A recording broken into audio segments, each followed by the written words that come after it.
2018년 4월 5일 예수님 메시지 말씀 레위기 23장 1절에서 26절 주께서 모세에게 일러 말씀하시기를 이스라엘 자손에게 고하여 그들에게 말하라. 너희가 거룩한 모임으로 선포할 주의 명절들에 관해서라. 이것이 나의 명절들이니라. 6일 동안은 일할 것이나 일곱째 날은 쉼의 안식이려니 거룩한 모임이 있느니라. 너희는 그날에는 일하지 말라. 이것이 너희 모든 거처에서 주의 안식이니라 하였다. 그러므로 하나님께서 모세를 통하여 주신 절기들에 대해 이스라엘 백성들은 이 절기들을 주께서 주신 명절로 삼고 지금까지 지키고 있다. 7절기인 유월절, 무교절, 초실절, 오순절, 나팔절, 속죄절, 장막절이다. 그 중에 유월절은 이스라엘 백성들에게 큰 잔치였다. 모세가 쓴 글에 의하면 예루살렘의 인구는 60만 명이었다. 6월절 절기 때만 되면 250만 명의 사람들이 6월절을 지키러 예루살렘으로 왔다는 것이다. 그 작은 공간에 250만 명의 백성들이 모여서 잔치를 열었다. 그 장면이 상상이 될 수 있는가이다. 그러나 아버지 하나님께서 이런 일이 일어났다고 해서 조금이라도 놀라셨을까? 아니다.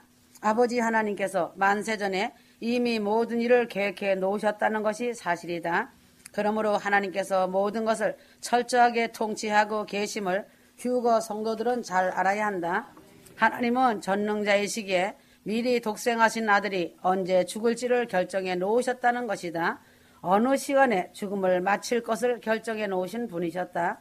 어떠한 노래가 그 장례식장에서 불려질 것도 결정해 놓으신 것이다. 사람들은 잘 모르고 있었지만 이러한 사실은 유대교에서는 3000년 동안 알려져 왔던 일이다. 그러므로 예수님과 제자들이 마지막 만찬 후 이 노래를 부르고 감람산으로 가셨다는 말씀을 기억하는가다. 유대인들은 이 노래를 3000년이 넘게 불러왔다. 그래서 예수님과 제자들은 거부와 배신을 당하기 전에 마지막으로 이 노래를 불렀던 것이다. 이 노래를 예수님이 부르시면서 그 마음이 어떠하였겠는가? 상상이 가는가? 그래서 히브리 뿌리는 주 하나님께서 주셨기 때문에 세상이 요동칠지라도 변하지 않는 것이다. 절기를 생각할 때마다 음식을 생각하지만 매우 부정확한 번역으로 인해 잘못된 것이다. 이스라엘 백성들에게 레위기 23장 1절 말씀같이 이것이 나의 절기들이니 너희가 성회로 공포할 여호와의 절기들이니라 하셨다.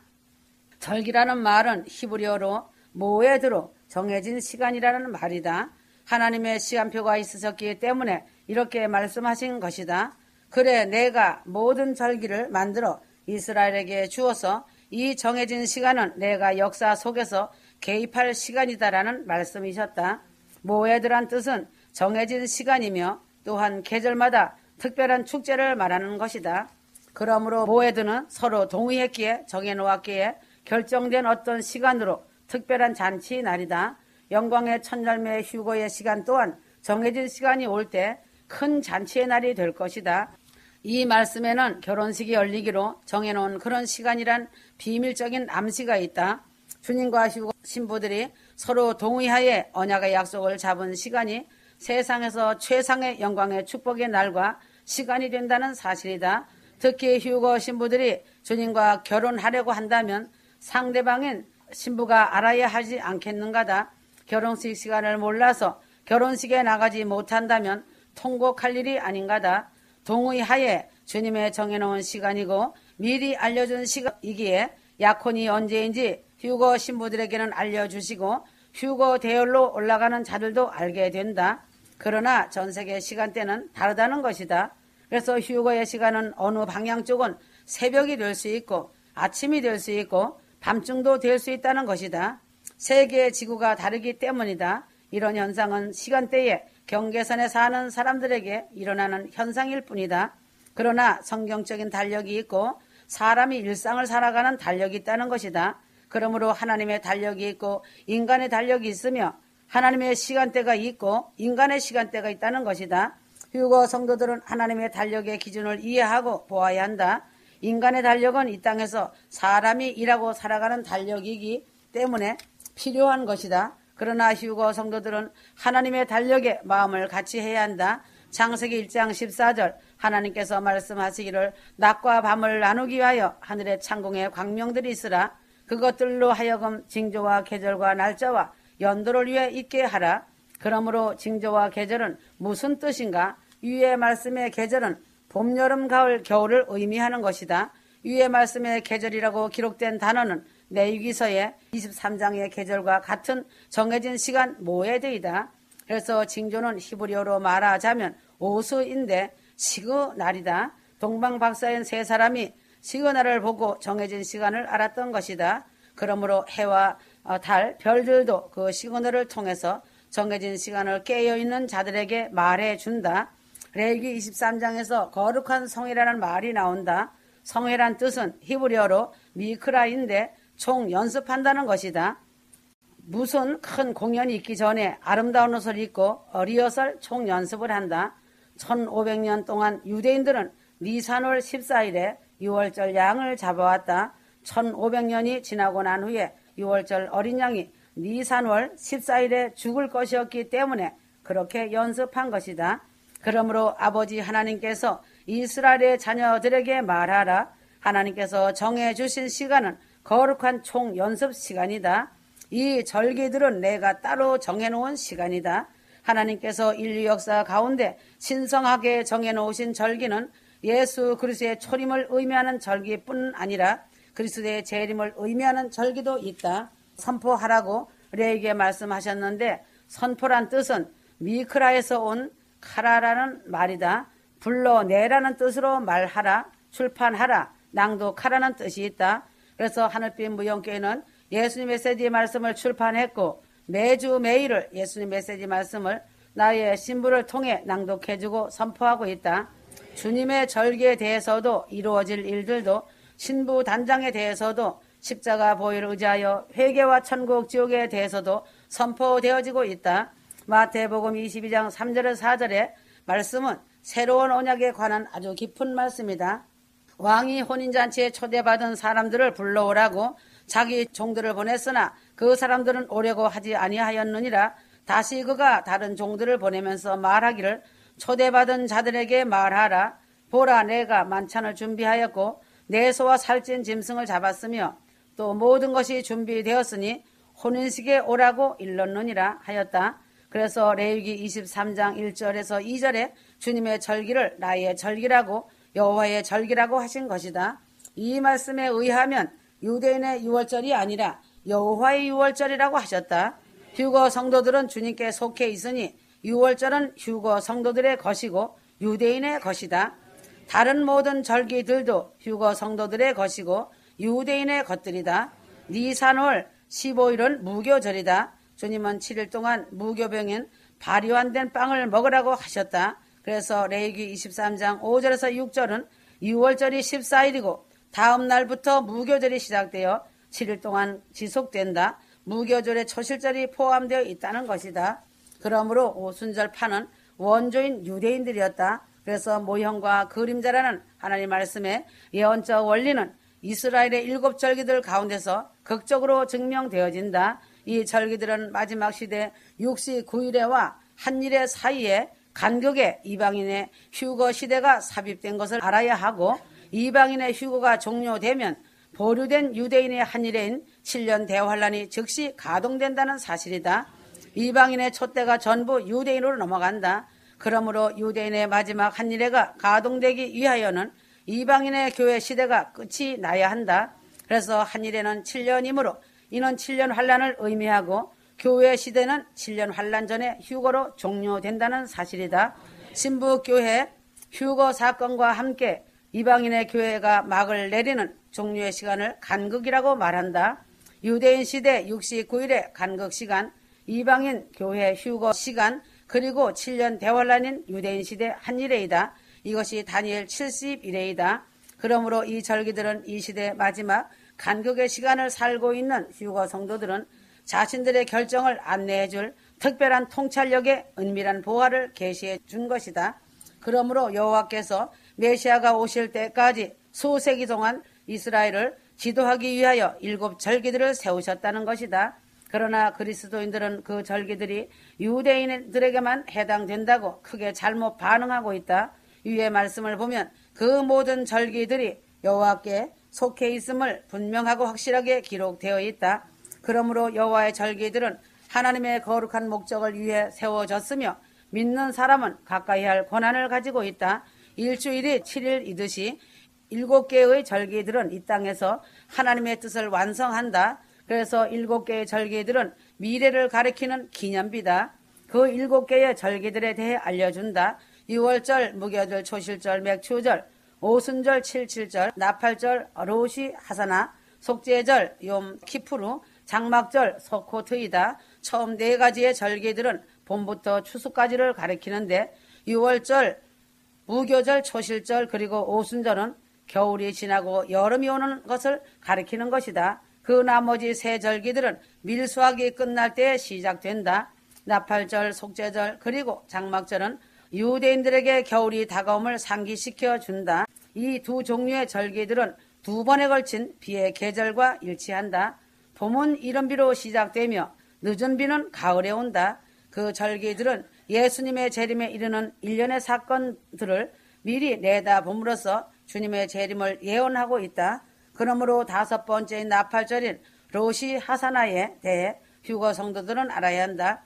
유대력의 첫날인 로시 하사나는 7번째 달인 티쉬 일월, 태양력으로는 9월이나 10월 첫날에 시작된다. 유대인들의 전승에 따르면 이날은 하나님께서 첫째 사람인 아담을 창조하신 날이다. 이 날은 또한 심판의 날이라고도 불려지는데 하나님께서 보좌에 앉으셔서 각 개인의 1년 동안의 운명을 결정하신다.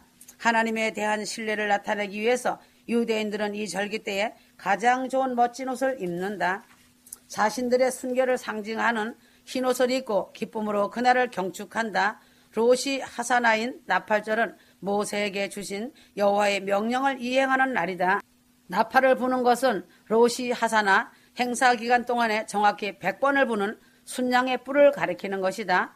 유대인 학자 모세 마이모니데스는 나팔을 부는 것의 이론적 근거를 알므로 다음과 같이 설명하고 있다. 비록 로시 하사나의 나팔 소리가 토라의 명령이라 할지라도 그것은 엄청난 깊은 의미를 가지고 있다. 그것은 한마디로 간추려 말한다면 잠자는 자여 깊은 잠에서 깨어나라. 너의 행동을 살피고 회개하라.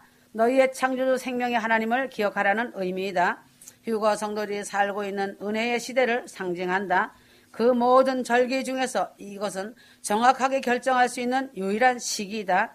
이 시기는 지금 휴거 성도들이 살고 있는 시기이며 천사들이 하나님의 큰 나팔을 불려고 기다리는 시기이다.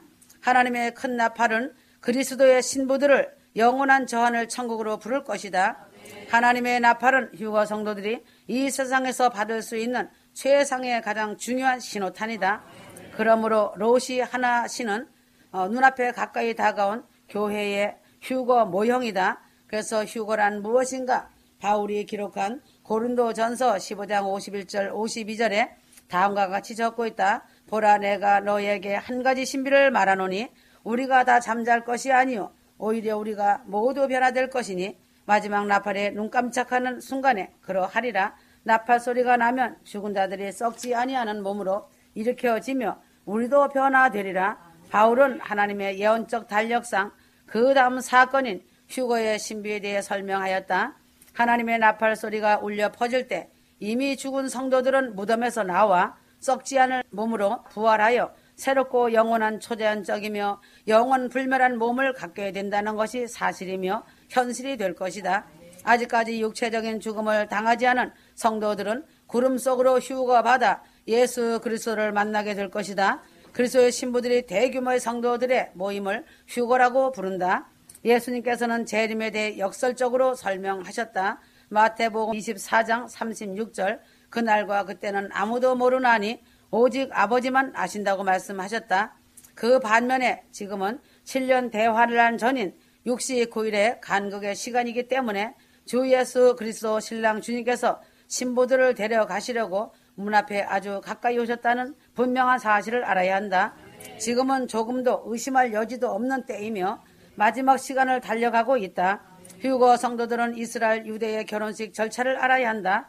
전통적인 의식에 따르면 신랑은 지창금인 약혼 증서, 그리고 포도주가 든 가죽 부대 등 3가지를 가지고 신부의 집으로 간다. 신부의 아버지가 신랑의 예물을 받아들인다면 그는 딸을 부른다. 신부도 그것을 받아들인다면 포도주를 마신다.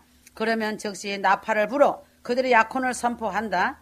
약혼한 다음 1년 동안 약혼자들은 서로를 볼 수 없다. 그리고 보호자가 항상 따라다닌다. 이 기간 동안에 신랑은 그의 아버지 집으로 가서 신혼방을 준비한다. 결혼식을 위하여 청첩장을 보내지 않는다. 그리고 미리 결혼식 날짜를 잡아 놓지 않는다. 신랑에게 결혼식 날짜를 묻는다면 신랑은 오직 나의 아버지만 아신다라고 대답할 수밖에 없다. 그 이유가 무엇인가? 아버지가 자기 아들의 준비를 인정하기 전에는 신부를 데리러 갈 수 없기 때문이다. 그러므로 신부는 신랑이 도착했을 때 놀라지 않기 위해 항상 준비하고 있어야만 한다. 신랑이 밤에 찾아와 신부의 준비되지 않은 모습을 발견하지 않도록 신부는 창문에 불을 밝혀 놓으며 손에는 횃불을 들고 있다. 신랑 아버지가 모든 준비가 다 되었음을 인정하고 그의 아들을 신부에게 보낼 때 2번째 나팔을 불었다. 이 나팔은 신랑이 오는 것을 알리는 것으로 마지막 나팔이라고 불려졌다. 그러면 신랑은 신부의 아버지에게 결혼 증서를 제시한다. 신랑은 그녀를 자기의 신부로 선언하고 그녀의 아버지 집에서 자기 아버지 집으로 데리고 간다. 신랑의 아버지는 기다리고 있다가 그 부부를 맞아들이고 신부의 손을 잡아 신랑의 손에 얹는다. 바로 그 순간에 그녀는 그의 아내가 된다. 그 행동은 프리젠테이션이라고 불려졌다. 프리젠테이션이 있은 후에 신랑은 그의 신부를 자기가 준비해 놓은 장소로 데리고 간다. 그리고 나팔 소리를 듣고 축하해 주려고 찾아온 친구들에게 그녀를 소개한다. 휴거 성도들이 오순절과 나팔절 사이에서 기다릴 때 휴거 신부들의 신랑 되시는 예수님께서 아버지 집으로 돌아가 신부들을 위하여 모든 것을 준비하신다.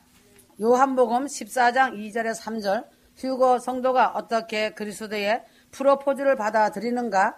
신부와 같이 휴거 성도가 성만찬의 잔을 들고 포도주를 마실 때마다 사랑하는 주님에게 혼인 서약을 하는 것이다.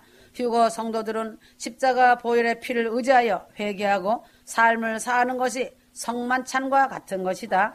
예수의 보혈의 피보다 더 진한 사랑이 그 어디에 있는가다. 이것이 오직 주님만을 사랑하고 주님 앞에 사랑과 순종으로 충성하며 예수 그리스도 신랑 주님을 기다리고 있음을 증명하는 것이다. 그러므로 휴거 성도들은 영혼들을 사랑하는 깊은 마음으로 기도의 횃불을 들고 준비를 하고 있는 것이다. 깨어 있어서 날마다 기도의 횃불을 밝히며 주님이 어느 날 어느 시간에 오셔서 데려가실지 알지 못하므로 깨어 준비하는 것이다. 신랑 주님은 곧 오실 것이다. 휴거 성도들은 마지막 나팔 소리를 듣기 위해 귀를 기울여야 한다. 휴거 성도들은 대환란 전에 올라가기 때문에 대환란을 겪지 않는다. 휴거 성도들은 죽음도 없고 이별도 없으며 슬픔이나 질병도 없는 도성인 예루살렘 성으로 간다. 가족, 부모, 형제, 골육, 이웃, 친척까지도 기도한 자들이 휴거 대열로 올라가기 때문에 이별이란 아픔이 없다는 것이다. 그러므로 주 예수 그리스도 어린 양이 빛이 되시는 도성에서 아브라함, 야곱과 왕 대신 예수님 계시는 아버지 집으로 본향에 들어가 영원히 영광을 누리며 산다. 나팔절의 주된 기능은 휴거 성도들에게 질문하는 것이 있다. 세상이 예상하지 못한 때에 느닷없이 찾아오는 소리, 이리로 올라오라를 위해 준비가 되어 있는가다. 나팔 소리가 유대인들을 깨우고 그들에게 자신들의 행동을 돌아보고 그들의 창조주 하나님을 기억하라고 촉구한 것처럼 주 하나님의 나팔 소리도 휴거 성도들을 일깨워 신랑이 와서 데려감을 깨닫게 해주신다는 사실이다. 휴거 후에 남는 자들은 특히 크리스천 신자들은 무서운 심판대 앞에 설 것이다. 예수님께서 자신들의 죄를 위해 하나님의 심판을 감당하시는 동안에 신자들은 하나님 앞에 서서 자신들의 신실함에 대한 최종적인 평가를 반드시 받게 될 것이다. 휴거 성도들은 면류관과 칭찬을 받거나 책망이나 질책을 받게 될 것이다. 구원은 휴거의 그날까지 이루어가는 것이다. 휴거 성도들은 항상 깨어서 기도의 횃불을 들고 정결하고 거룩한 흰옷을 입어야 한다. 주 하나님 앞에 섰을 때 휴거 성도들은 자신의 성품과 신실한 사랑과 순종의 결과다. 계시록 3장 11절 내 멸류관을 빼앗지 못하게 하라고 경고하고 있다. 지금 이 시대는 인류 종말의 날이고 하나님의 심판의 때이다. 디모데후서 4장 때가 이르리니 라고 하였다. 그러므로 주님의 때를 말하는 것이다. 무척 어려운 시대가 온다는 증거이다. 가난하든 부유하든 다 똑같다. 다 같이 힘들고 어렵다는 것이다. 마지막 시대는 분명히 고통을 당하는 때라고 성경은 증언하고 있다. 사람이 원하든 원치 않든 마지막 종말의 시대를 살고 있다. 이 말씀은 성경의 가르침이다. 세상은 잠깐이다. 영혼은 세상은 아니다. 성경은 처음이 있고 마지막이 있다. 알파가 있고 오메가가 있다. 그러므로 첫사람 아담과 둘째 사람인 하늘에서 나신 자가 있다. 그래서 첫사람 아담과 마지막 아담을 첫사람과 둘째 사람이라고 한다. 마지막 두 번째 사람은 마지막 아담으로서 생명을 살려주는 영이고 신령한 자로서 하늘에 속한 자라는 것이다. 그래서 마지막을 두 번째로 표현하고 있다. 첫사람 아담은 산영이지만 육에 속한 자이고 흙에 속한 자라는 것이다. 그러므로 첫사람 아담과 두 번째 예수님과 비교하여 말한다. 그래서 첫사람 아담으로부터 죄가 들어오니 사망이 사람으로 말미암았으니 죽은 자의 부활도 둘째 아담인 예수님을 통해서 부활이 있고 주 예수님을 사랑하고 천국을 소망하는 자들이 영원 삶을 얻는 것이다. 첫사람 아담 안에서는 죄가 들어온 연고로 인해 모든 사람이 그 죄 안에서 죽은 것 같이 생명이 죄로 인해 살 수가 없었지만 예수 그리스도 안에서 모든 사람이 삶을 얻은 것이다. 지금도 아담 안에 있는 자는 흙에 속해 살기 때문에 하늘의 형상을 입지 못하고 흙으로 돌아간다. 그러나 살리는 영이신 두 번째 사람 아담 안에 있는 자들은 하늘에 속한 자의 형상을 입고 하늘에 속하여 산다는 것이다. 고린도전서 15장 49절에서 51절 그러므로 고전 15장의 마지막은 두 번째를 말하는 것이다. 그래서 휴거의 나팔은 마지막 나팔로서 두 번째 나팔이다. 왜인가? 첫 번째 나팔은 은나팔로서 율법의 나팔이다. 하나님이 백성을 모으고 회중을 모으는 나팔임을 알아야 한다. 이 나팔은 은나팔이다. 고린도전서 15장 51절에서 53절, 데살로니가 4장 15절에서 17절, 성경의 고전과 살전의 두 말씀은 휴거의 말씀이다. 그러므로 마지막 나팔은 휴거의 나팔로서 하나님의 나팔 소리이다. 이 나팔은 황금으로 된 나팔이다. 이 나팔은 주 하나님이 휴거 성도들을 친히 모으는 나팔이다. 그러나 첫째 나팔은 하나님이 율법을 주실 때나 백성을 모을 때 은나팔이 불려졌다. 출애굽에 나와 있다. 그때만 해도 율법에 정해진 규정이 있기 전으로서 율법을 주실 때 하나님과 이스라엘 백성과 언약하기 위해서 백성을 모으셨다. 하나님의 계획과 섭리 안에 무수한 비밀이 감춰져 있음을 알아야 한다. 출애굽기 19장 9절에서 13절이다. 위 말씀이 하나님의 친히 강림하시어 백성들을 모으는 나팔이다. 이 나팔이 하나님의 나팔인 첫 번째 나팔이다. 그러므로 반드시 휴거 성도들이 알아야 할 것은 하나님이 강림하시어 백성들을 모으는 나팔이 첫 번째 나팔이고 영광의 휴거 때 하나님이 강림하여 백성을 모으는 나팔이 두 번째 나팔로 마지막 나팔인 것이다. 그러므로 성경을 잘 살펴보아야 한다. 만화책 읽듯이 하면 감춰진 비밀의 말씀을 전혀 알지 못한다. 성령께서 알려주셔야 알 수 있다. 고린도전서 15장의 전체의 말씀에 기록된 말씀을 보면 첫 번째는 죽은 것이고 썩은 것이고 흙에 속한 것이다. 그와 같이 첫 번째 나팔은 죽은 것인 사망을 주셨으며 율법을 주신 것이다. 고린도전서 15장 55절에서 58절 오 사망아 너희의 쏘는 것이 어디 있느냐 오 음부야 너희의 승리가 어디 있느냐 사망에 쏘는 것은 죄요 죄의 능력은 율법이라 하였다.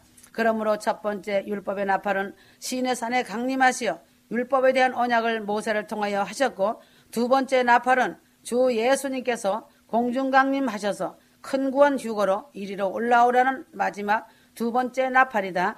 구약의 그림자로 본다면 회중을 모으는 첫째 나팔을 말한다. 마지막 고린도전서 15장의 나팔은 휴거의 나팔이 마지막 나팔이다. 그러므로 착각하지 말고 알아야 한다. 계시록의 나팔은 7 양각 나팔이다. 구약의 여호수아 때 여리고성이 무너질 때 양각 나팔을 불었다. 그러므로 계시록의 7 나팔은 즉 여리고성인 바벨론이 무너지는 것이다.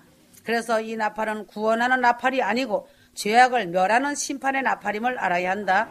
계시록 16장 19절이다.